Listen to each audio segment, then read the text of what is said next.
Flat earth को हमेशा से बोला जाता है the mother of all conspiracy theories. इसको सदियों से हाशिए पर रखा गया है, दबाया भी जाता है और मजाक भी उड़ाया जाता है, जैसे कि ये एक प्राचीन अज्ञानता से भरा अवैज्ञानिक वैश्विक नज़रिया है। पूरे मामले का तथ्य बिल्कुल भी वो नहीं है जो हमें बताया गया है। ये एक फैक्ट है, थियरी नहीं, कि किसी भी जलाशय में पानी की सतह हमेशा समतल होती है, लेवल होती है, फ्लैट होती है।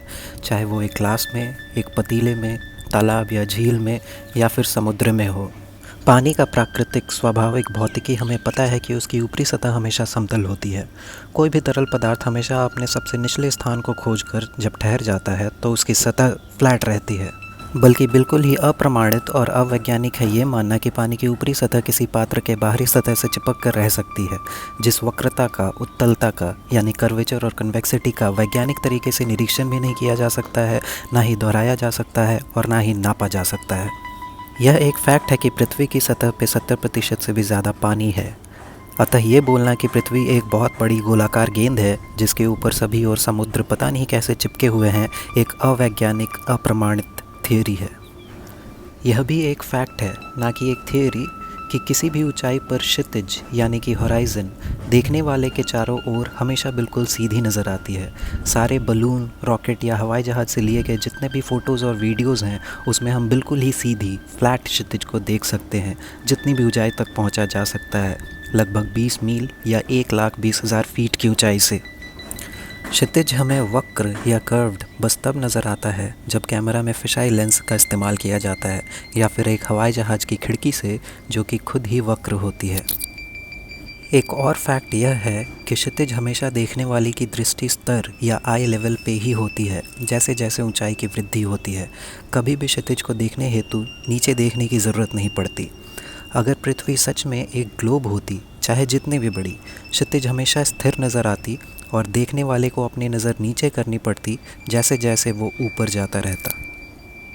यह एक फैक्ट है, ना कि एक थियरी, कि हम काफ़ी ज़्यादा दूरी तक चीज़ों को देख सकते हैं, इतने परे कि जो एक ग्लोब पे संभव ही नहीं है, जिसकी परिधि यानी कि सरकमफरेंस 40,000 किलोमीटर की है, जैसा कि हमें बताया गया है।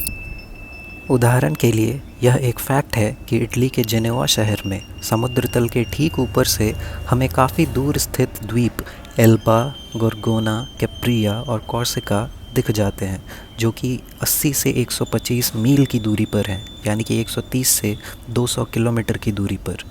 ग्लोब थियरी के हिसाब से 8 इंचेस पर माइल स्क्वायर्ड की वक्रता होना अनिवार्य है अगर पृथ्वी सच में एक गोलाकार गेंद की तरह है, जैसा कि हमें बताया गया है।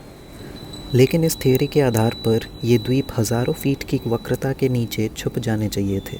वास्तव में सबसे ज़्यादा दूरी की रिकॉर्ड ब्रेकिंग जूम तस्वीर जो ली गई है पीक डेफिनेस्ट्रेल से पीक गैस्पार्ड की, उसकी दूरी 443 किलोमीटर या 275 मील की है। ग्लोब थियरी की गणना के हिसाब से इतनी दूरी में कई किलोमीटर की वक्रता होनी चाहिए थी, लेकिन हम अपनी आंखों के सामने देख सकते हैं कि ये पूरा का पूरा पहाड़ ऊपर से लेकर नीचे तक हमें दिखाई देता है।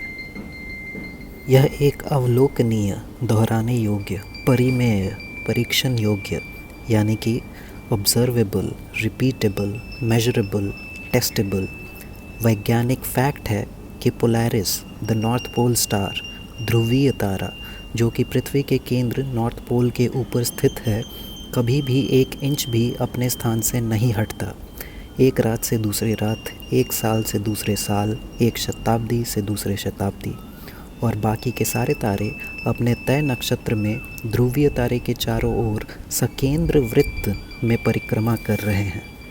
और यह एक अनऑब्जर्वेबल, अनप्रूवन, अवैज्ञानिक थियरी है कि हज़ारों साल पहले रहस्यमय तरीके से पोलैरिस नहीं बल्कि थूबान या कोई दूसरा तारा बाकी तारों की परिक्रमा का केंद्र थे। यह भी एक अनऑब्जर्वेबल, अनसाइंटिफिक थियरी है कि पृथ्वी 1000 मील प्रति घंटा या 1600 किलोमीटर प्रति घंटा की गति से अपनी एक्सिस यानी कि धुरी या अक्ष पर घूम रही है। साथ ही साथ 1,00,000 किलोमीटर प्रति घंटे की गति से सूर्य की परिक्रमा कर रही है।